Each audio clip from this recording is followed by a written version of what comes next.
우리 같이 말씀 보시겠습니다. 고린도후서 5장 10절 말씀을 보시겠습니다.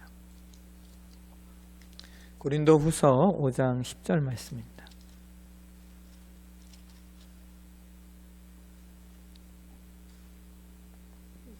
신약성경 291페이지 고린도후서 5장 10절 말씀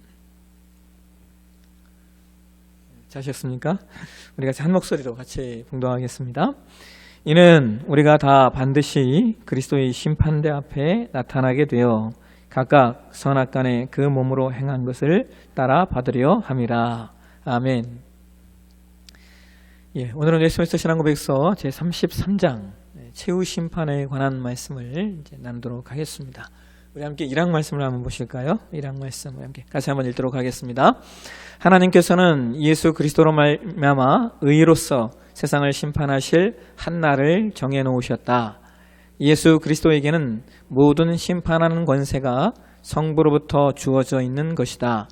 그날에 타락한 천사들이 심판을 받을 뿐만 아니라 이 땅에 살았던 모든 사람이 그리스도의 심판대 앞에 서서 자기들의 생각과 말과 행동의 전말을 밝히고 그들이 선악간에 몸으로 행한 것에 따라서 보응을 받게 될 것이다. 세상 사람들은 인간의 육체적인 죽음이 모든 것의 끝이요 이제 마지막이라고 말하지만 기독교 신앙은 인간의 육체적인 죽음이 모든 것의 끝이거나 혹은 마지막이 아니라 인간의 육체가 끝날 때 그 자체가 또 다른 세계를 향한 시작이 된다라고 이야기를 합니다. 왜냐하면 하나님께서 인간을 창조하실 때 인간이 단순히 육체로만 창조된 존재가 아니라 하나님이 인간을 창조하실 때 육과 함께 영혼으로 창조하셨기 때문입니다.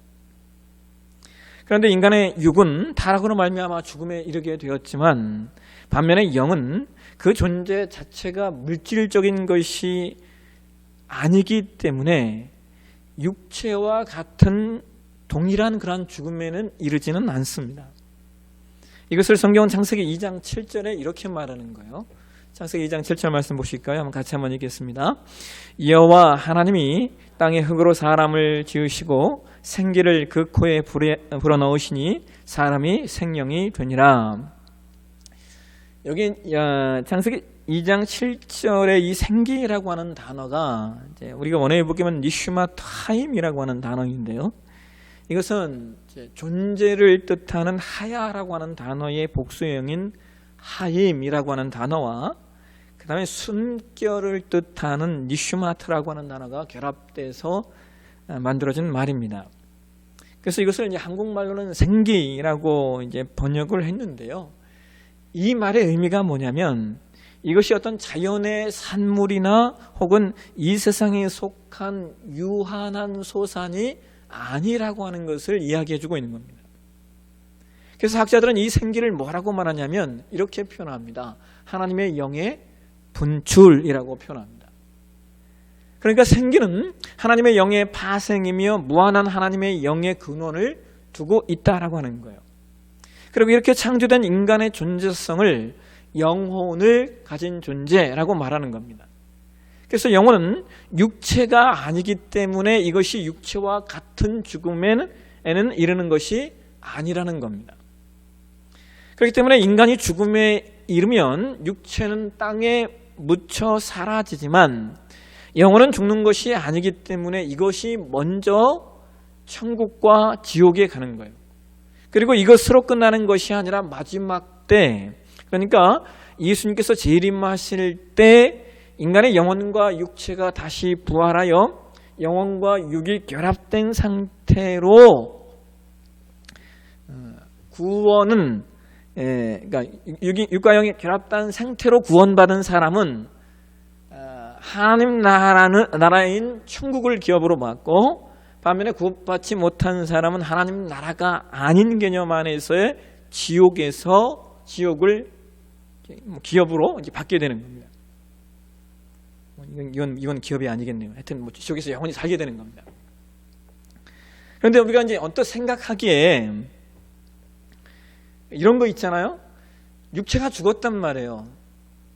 뭐 죽어서 그냥 아직 죽은 육체가 남아 있다고 하면 뭐 그냥 예수님이 뭐 금방 재림하신다면 뭐 육체가 남아 있으니까 뭐 다시 부활할 수 있을까? 뭐 이렇게 퀘션 마크를 붙일 수 있겠지만 더 심각한 게 뭐냐면은 그 사람이 죽으면 죽은 지 오래돼서 육체가 남지 않게 되잖아요.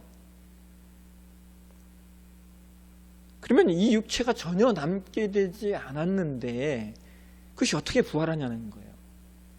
그러니까 또 요즘과 같은 식으로 얘기하면 요즘은 거의 화장을 하지 않습니까? 그 불에 타서 다 소각을 시켰는데 어떻게 이게 부활하냐라고 하는 겁니다.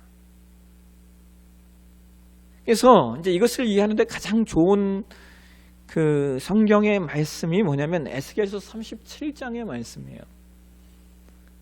우리 함께 에스겔서 37장으로 한번 가보실까요? 에스겔 37장 우리 5절에서 10절까지의 말씀을 한번 보시겠습니다. 예, 우리 한번 같이 한번 읽어보실까요?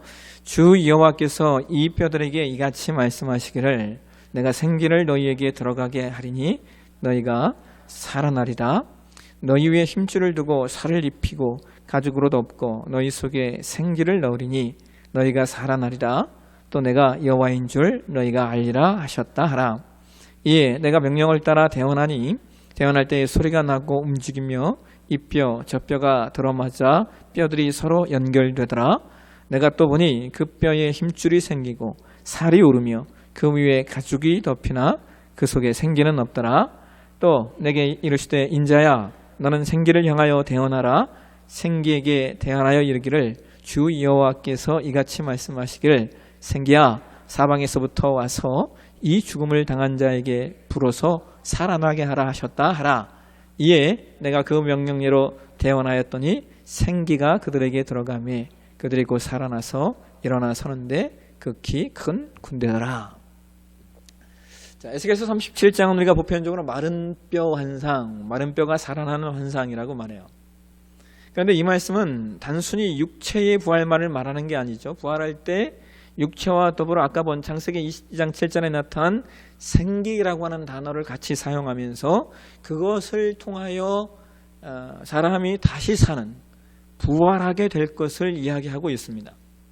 그러니까 여기서도 우리는 인간이 단순히 육체적인 존재가 아니라 육과 영혼으로 창조된 존재임을 다시 확인하게 되는 것이고, 이 말씀처럼 마지막 때에 우리 영혼과 육이 결합되어 부활하는 겁니다. 그리고 바로 그때 예수 그리스도는 말미암아 의로서 세상을 심판하실 한 날을 우리가 그것을 뭐라고 이야기하냐면 우리가 최후 심판이라고 말하는 겁니다. 여러분, 지난주에 이제 설교에서 제가 구속사적 성경 해석에 대해서 잠깐 말씀을 좀 드렸었는데요. 예수께서 이 땅에 구원자로 오실 것이라는 예언을 성경은 이미 구약 성경에서 여러 곳에 예언을 해주고 있습니다. 우리가 일반적으로 그 최초의 예언을 우리가 어떤 말씀으로 잡고 있냐면 창세기 3장 15절의 말씀이에요. 이 말씀을 우리가 보편적으로 원시복음이라고 이야기하죠. 근데 여기서 말하는 원시복음은 뭐 미기하다 그런 뜻이 아니라 최초의 복음이다, 뭐 그런 의미입니다. 그러니까 창세기 3장 15절의 성경이 이런 말씀을 하고 있어요. 우리 한번 같이 한번 보실까요? 내가 너로 여자와 원수가 되게 하고 내 후손도 여자의 후손과 원수가 되게 하리니 여자의 후손은 내 머리를 상하게 할 것이고 너는 그의 발꿈치를 상하게 할 것이니라 하시고, 창세기 3장 15절 말씀은 하나님께서 뱀, 즉 사탄에게 징계하시는 말씀이에요. 여자의 후손이 너희 머리를 상하게 할 것이다 라고 하는 말씀은 여자의 후손, 즉 인간의 몸으로 오실 메시아에 대한 말씀입니다. 또 너는 그의 발꿈치를 상하게 할 것이다 라고 하는 것이, 그것은 어떤 말씀이냐, 사단이 그의 발목을 잡는다, 그에게 상처를 남긴다, 뭐 그런 말씀으로 해석을 할 수 있죠.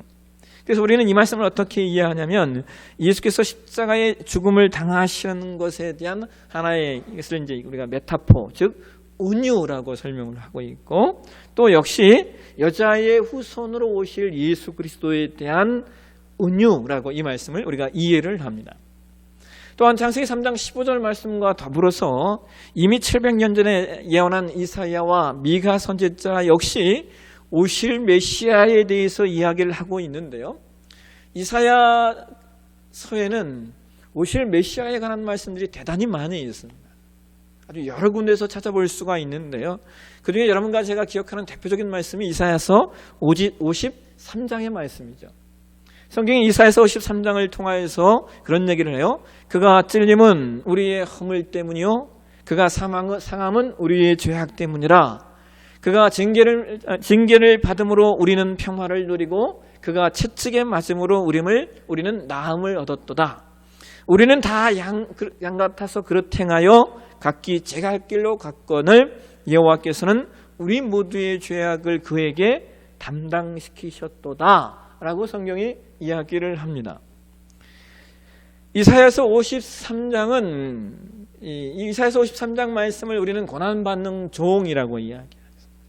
이 말씀을 통하여 십자가에서 순환을 당하시는 예수 그리스도를 명확하게 예언해주고 있습니다.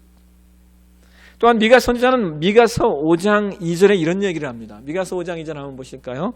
같이 한번 읽겠습니다. 베들레헴 에브라다야 너는 유다 족속 중에 작을지라도 이스라엘을 다스릴 자가 내게서 내게로 나올 것이라. 그의 근본은 상고의 영혼에 있느니라.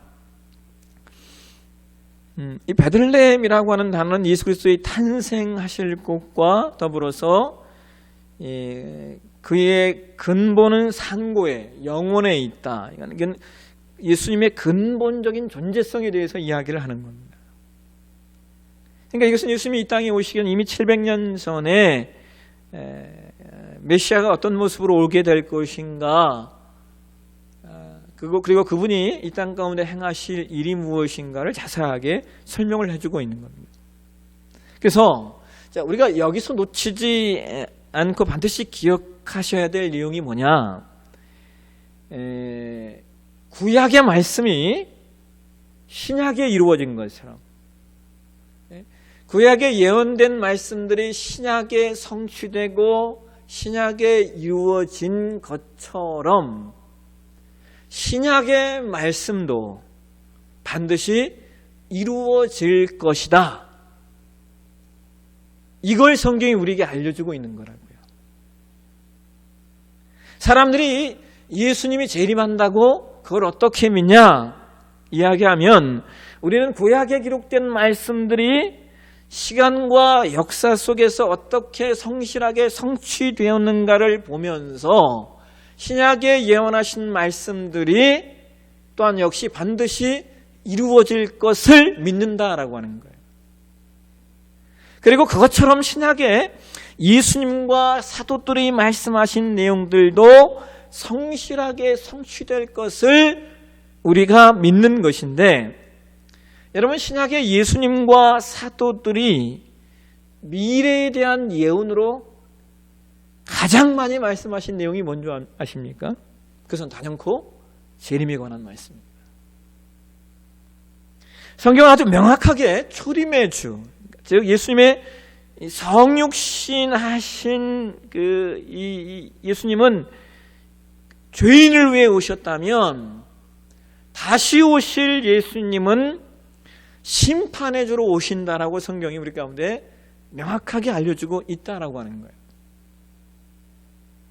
그리고 또 분명한 사실은 재림하실 예수님에 관한 말씀이 초림하실 예수님에 관한 예언보다 훨씬 더 양이나 질적으로 훨씬 더 많다는 거예요. 그래서 우리는 구약의 말씀이 신약에 성취된 근거를 들어서 신약에 말씀하신 예수님이 남기신 말씀들이 반드시 성취될 것을 믿는, 근거가 없이 이야기하는 것이 아니라 그 전제와 그 근거를 가지고 우리는 다시 오실 예수 그리스도를 말하고 선포하는 겁니다. 그런데 그날에는 초림과 다르게 뭐가 있을 것이라고 이야기하고 있어요? 심판이 있을 것이다 라고 신앙 고백서가 지금 우리에게 알려주고 있는 겁니다. 그래서 예수님이 다시 오셔서, 즉 재림하셔서 심판하시는 첫 번째 대상이 누구라는 거예요. 우리가 아까 보았던 1항에 의하면은 그 첫 번째 대상을 타락한 천사들이라고 이야기합니다. 이 타락한 천사들을 가리켜 우리는 뭐라고 얘기해요? 보편적으로 사탄 혹은 마귀라고 지칭을 하죠. 사탄이 타락한 천사들인데 그들에 대한 심판이 먼저 있게 될 것이고, 그 다음에 심판을 받게 되는 대상이 이 세상에 살던 모든 사람들, 그리고 이 세상에 살던 모든 사람들 뿐만 아니라 예수님 재림과 동시에 부활하게 되는 모든 존재들 역시 어디를 거쳐야 된다고 하는 겁니다. 그리스도의 심판대를 거쳐야 된다고 하는 거예요.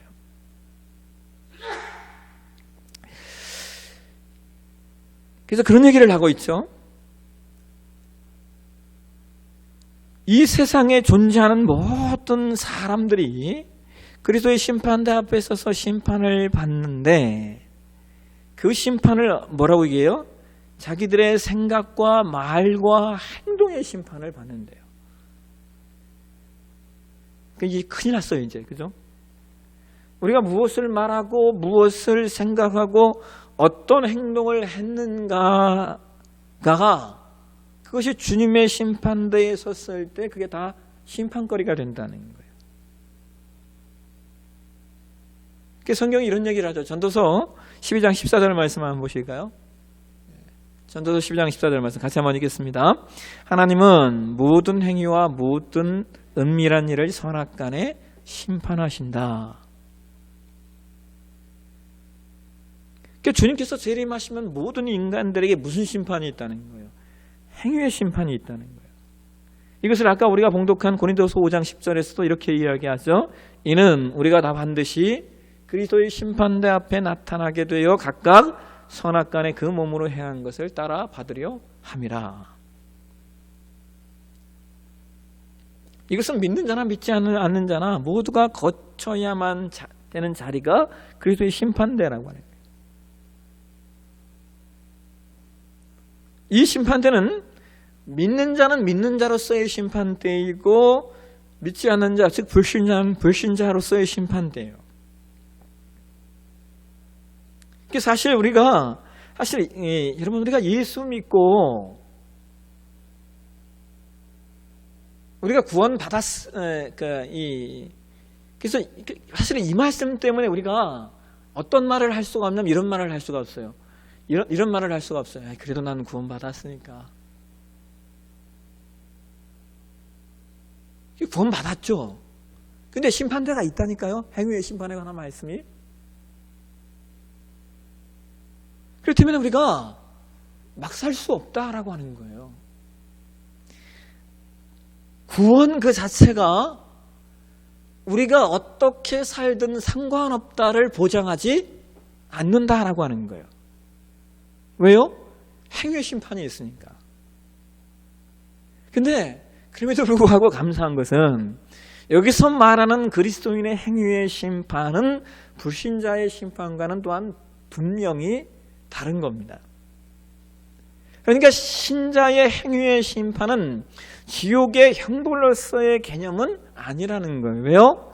구원은 어차피 인간의 행위로 이루어진 것이 아니라 은혜이기 때문에. 그럼 여러분 여기서 고민이 들죠. 그러면 그 마지막 때에 예수님이 하나님이 행하실 그리스도의 심판대는 어떤 심판대냐라고 하는 거예요. 그러니까 안 믿는 사람들이야 상관없지만 믿는 사람들이 서야 될 그 행위의 심판대의 내용이 뭐냐라고 하는 거예요. 그래서 아주 여러 가지 견해가 있어요. 그 대표적인 교리가 뭐냐면 상급 교리와 연관이 되는 겁니다. 그런데 우리 개신교회가 말하는 천국의 상급은, 만약 우리가 말하는 천국의 상급이라고 하는 개념 자체가 가톨릭이 말하는 공로교리라고 하면 그것은 우리께 분명히 아니에요. 그것은 우리께 될 수 없어요. 자, 그러면 이 천국의 상급을 우리가 어떻게 이해해야 하느냐라고 하는 거예요.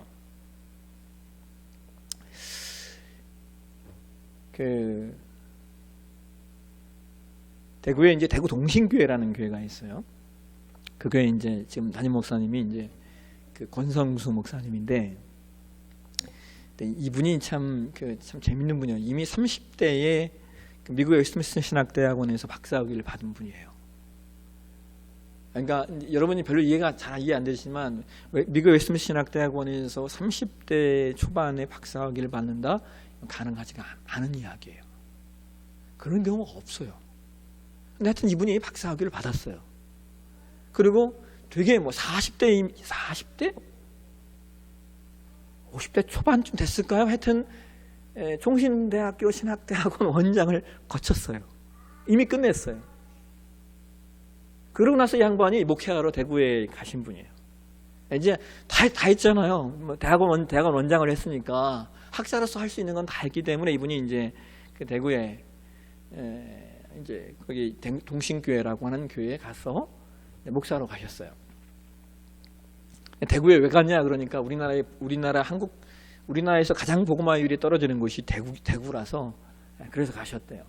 어쨌든 이분이 웨스트민스터 신학대학원에서 박사 학위를 받을 때 학위 논문이 제목이 뭐냐면 천국의 상급이에요. 그걸로 학위를 받았어요. 이분이 그 책에서 이런 얘기를 해요. 우리가 하나님의 백성이 되는 것은 결코 우리의 공로가 아니라 전적으로 하나님의 은혜이지만, 일단 하나님의 백성이 된 후에는 어떻게 사느냐에 따라 하나님의 공정한 평가가 있고 그 평가에 근거한 상급이 있다는 거예요. 그것은 현세에서와 더불어 미래의 천국에서도 동일하다는 거예요. 왜냐하면 성경이 마태복음 5장 11절과 12절에 이런 말씀을 하고 있기 때문에 그래요. 같이 한번 보겠습니다. 같이 읽겠습니다. 나로 말미암아 너희를 욕하고 박해하고 거짓으로 너희를 거슬려 모든 악한 말을 할 때에는 너희에게 복이 있나니 기뻐하고 즐거워하라. 하늘에서 너희의 상이 큼이라. 너희 전에 있던 선지자들도 이같이 박해하였느니라. 여러분 여기 이제 12절에 이 말씀을 표준 세번역 성경에서는 이렇게 번역해요. 너희는 기뻐하고 즐거워하라. 하늘에서 받을 너희의 상이 크기 때문이다 라고 이렇게 번역을 해요. 즉 천국에서 너희가 받을 상이 크다고 명확하게 말씀하고 있는 거예요. 그래서 권선수 박사가 이런 얘기를 해요. 보편적으로 개신교에서는 은혜를 강조하느라고 천국의 차등 상급을 부정해 왔다는 거예요. 천국의 차등 상급을 부정한 이유가 천국에 차등 상급이 있다면 천국에 차별이 있단 말이냐? 차별이 있는 곳이 무슨 천국이냐? 그죠 여러분? 그렇잖아요. 차별이 있는 곳이 무슨 천국이에요. 그래서 우리 한국교회 목사님들이 많이 이 내용을 가지고 많이 설교했잖아요. 예? 천국 갔더니 누구는 무슨 모자 쓰고 있고 누구는 무슨 모자 쓰고 있다 옛날에 많이 얘기했단 말이에요. 근데 천국 가서 차별을 당해야 되느냐? 근데 이제 권선 목사님이 이런 얘기를 해요. 이것은 차별의 문제가 아니라 공평과 공의의 문제라는 거예요. 이해하시겠습니까? 그게 공평한 거예요. 이해 안 되세요? 네? 상급의 내용이 있어야 그게 공평한 거라는 거예요. 상급의 내용이 있어야 그게 하나님의 공의라는 거예요. 그리고 그것을 이 권성수 목사는 행위 심판에 관한 내용으로 연결을 시켜요. 그래서 오늘 우리가 이제 아까 보았던 신앙고백에서 그 얘기를 하는 거예요. 이 땅에 살았던 모든 사람이 그리스도의 심판대 앞에 서서 자기들의 생각과 말과 행동의 전말을 밝히고 그들이 선악간의 몸으로 행한 것에 따라서 보응을 받게 될 것이다. 이렇게 이야기를 하는 겁니다. 여러분, 신자는 이 땅을 구원받은 자로 살지만 현실적으로 여러분과 제가 인정하고 이해하고 있듯이 모두 다 구원받은 사람답게 사는 건 아니에요. 그건 분명하죠. 그렇지 않습니까, 여러분? 구원받았지만 이 땅에서 정말 개떡같이 사는 사람도 있잖아요. 반면에 어떤 사람은 주를 위해 죽는다고요. 예? 그렇지 않습니까? 그래서 바로 이것이 그리스도의 심판대에서 평가가 된다는 거예요. 그리고 그러하기 때문에 우리는 구원받은 자로 이 땅을 살 때 행위 심판이 있을 걸 기억하면서 이 땅을 어떻게 구원받은 자로 합당하게 살아내기 위해서 애써야 된다는 거예요. 최선을 다해서. 자, 그 다음 2항 가실까요? 2항 같이 읽겠습니다. 하나님께서 이 날을 정하신 목적은 택함받은 자들을 영원히 구원하여 그의 자비와 영광을 나타내며 사악하고 불순종하는 버림받은 자들을 정죄하여 그의 공의와 영광을 나타내시기 위함이다.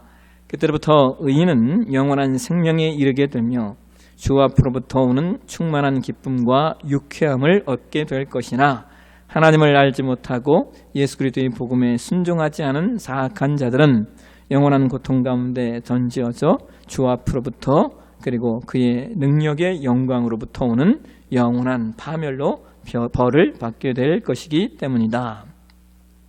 자, 이 항은 하나님께서 심판의 날을 정하신 목적이 뭐냐, 그걸 알려주고 있습니다. 크게 두 가지로 말하고 있는데요. 첫째는 하나님의 택한 받은 자들이 영원한 구원을 얻음으로 하나님의 긍휼함을 나타내기 위함이에요. 하나님이 얼마나 긍휼하신가를 나타내시기 위함이래요. 그렇죠? 하나님이 긍휼하시지 않으면은 구원받을 사람은 이 세상에 한 명도 없기 때문입니다. 우리를 향하신 하나님의 긍휼이 오늘 나에게 나타나지 않았다면 여러분과 제가 어떻게 구원받을 수 있어요? 그래서 하나님의 심판의 날을 정하신 목적의 첫 번째가 하나님의 긍휼을 우리에게 알게 하신다는 거예요. 두 번째, 또 하나가 뭐요? 구원받지 못한 자들이 정죄되는 것을 보면서 하나님의 공의의 영광을 나타내시기 위함이라는 거예요. 하나님이 얼마나 공의로우신 분인가. 제가 예전에 십자가 설교하면서 그랬잖아요. 우리가 십자가를 보면서 두 가지를 항상 놓치지 말아야 된다. 하나님의 헤세드, 그다음 또 하나가 뭐예요? 하나님의 미슈파트. 하나님의 헤세드는 하나님의 긍휼. 인간이 얼마나 소중했으면 아들 예수 그리스도를 십자가에 죽이셔야만 했는가? 이게 하나님의 헤세드예요. 반면에 십자가에는 하나님의 미슈파트가 있다. 하나님의 공의가 있다는 거예요. 죄가 얼마나 싫으셨으면이라고 하는 내용이에요. 죄가 얼마나 싫으셨으면 아들을 십자가에 내어주셔야만 했겠는가? 이게 하나님의 공의예요. 그래서 우리는 마지막 심판의 날에 뭘 발견하는 거예요? 다시 하나님의 긍휼과 하나님의 공의를 우리가 목도하게 되는 겁니다. 그것이 하나님의 심판의 날을 정하신 목적이라는 거예요. 그 다음 사망 보실까요? 사망 같이 한번 읽겠습니다. 장차 심판날이 있으리라는 것을 그리스도께서 우리에게 확실하게 확신시키고자 하셨던 것은 모든 사람들이 죄를 멀리하게 하고 경건한 사람들이 역경 가운데 있을 때 큰 위로를 받게 하시기 위함이었다. 마찬가지로 그는 그날을 사람들에게 감추어 두어서 사람들이 유격적인 안전감을 떨쳐버리고 주께서 언제 오실지 그 시간을 알지 못하므로 항상 깨어있도록 하셨고 오시옵소서 주 예수여 속히 오시옵소서 아멘 하고 말할 수 있도록 항상 준비케 하셨다. 사망은 두 가지를 우리 가운데 이야기하고 알려주고 있는데요. 하나는 뭐냐면 심판날에 있을 것을 확실하게 우리에게 선포해 주신 이유가 뭐냐. 심판이 있다. 이걸 우리에게 확실하게 명확하게 말씀해 주신 이유가 뭔가 하는 게 하나고요. 또 하나는 그러면 심판의 날이 언제인가는 왜 말씀해 주시지 않았냐. 그러니까 심판날이 반드시 있다라고 말씀해 주셨는데 이걸 왜 얘기해 주셨는가. 그러면 두 번째는 그러면 심판의 날이 있다라고 말씀하셨으면 날짜까지 알려주셨으면 얼마나 좋았겠어요. 근데 심판의 날짜를 얘기해 주시지 않은 이유가 있다는 거예요.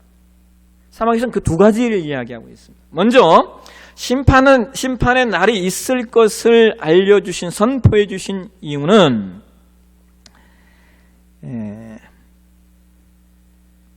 두 가지가 있대요. 이 사망에 의하면. 하나가 뭐냐? 모든 사람이 죄를 멀리하게 하시기 위함. 죄를 떠나게 하시기 위함.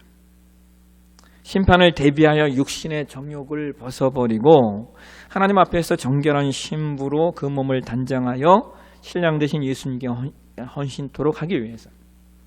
두 번째는 성도들이 역경 중에서 큰 위로를 받게 하시기 위함이라는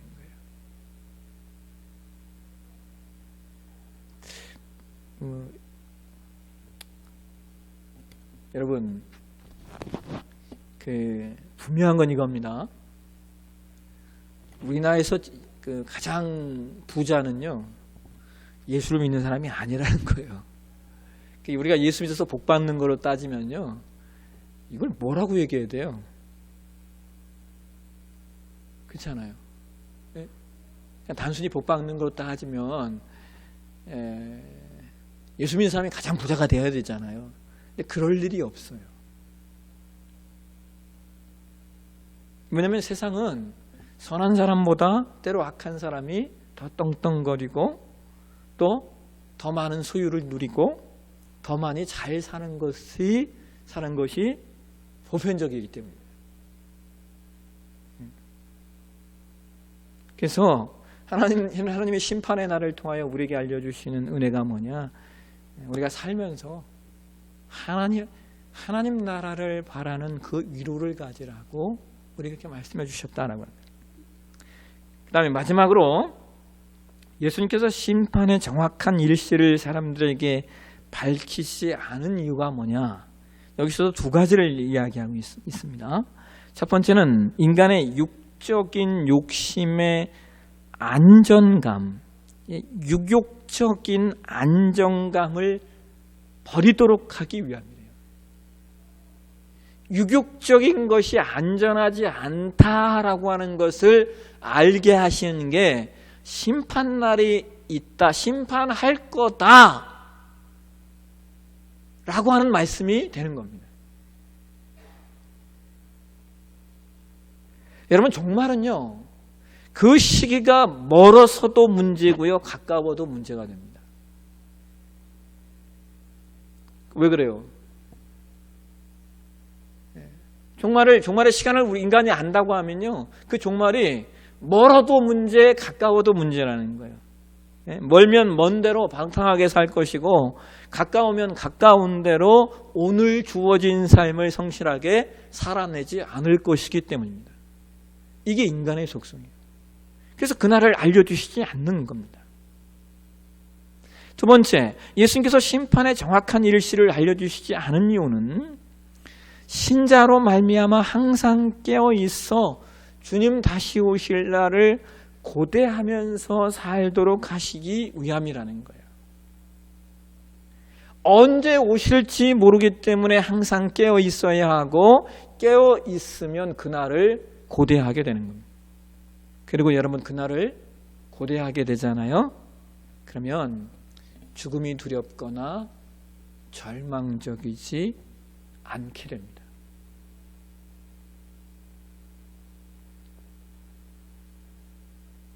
그날을 고대하는 사람은 육신의 죽음을 두려워하지 않게 된다. 그날을 고대하지 않으니까 죽음이 두렵고 절망적인 거지. 여러분, 종말은요, 예수님 이 땅에 오시면서 이미 시작된 겁니다. 종말의 때라고 하는 건 예수님이 이 땅에 오심으로 말미암아 시작이 된 거예요. 부활하고 승천하심으로 말미암아 우리는 그 이후에 모든 사람들은 다 종말을 살고 있어요.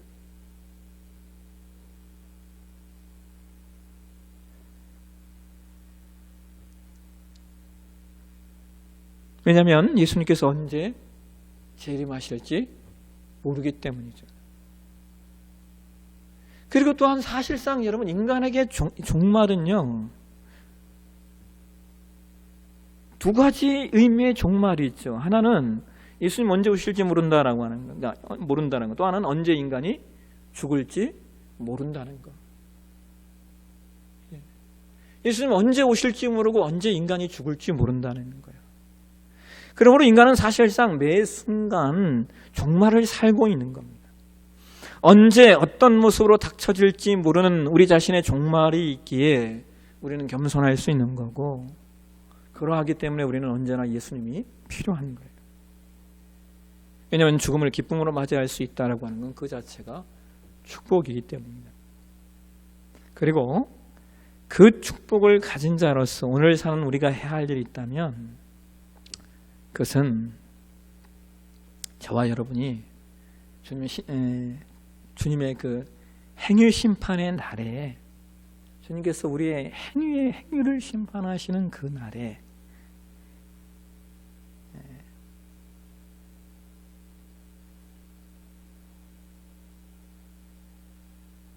여러분, 이 행위 심판의 날이라고 하는 건 우리가 받는 행위의 심판의 날은 우리의 구원이 떨어지는 것을 의미하는 게 아니에요. 이거 이해하셨죠? 제 설교 좀 이해하고 계세요? 네네네. 이거 제가 그 얘기를 한 게 아니에요. 우리의 행위의 심판은 우리의 구원이 떨어지는 걸 이야기하는 게 아니에요. 그래서 제가 그걸 뭐라고 설명을 드렸어요? 그걸 굳이 설명을 드린다면 그것을 상급의 개념으로 해석할 수 있다 말씀을 드린 거예요. 그래서 어쨌든 우리가 행위 심판의 날에 주님 앞에 서게 될 텐데, 여러분, 그래도 우리가 이왕 이 땅을 예수 믿고 살다가 이 행위 심판의 날을 맞이하게 되면, 이왕이면 주님이 우리에게 이런 말씀 하시면 좋지 않겠습니까? 잘하였도다 충성된 종아. 이왕이면 주님이 우리를 보실 때 고생했어, 잘했어, 나는 충성된 종이야, 수고했다.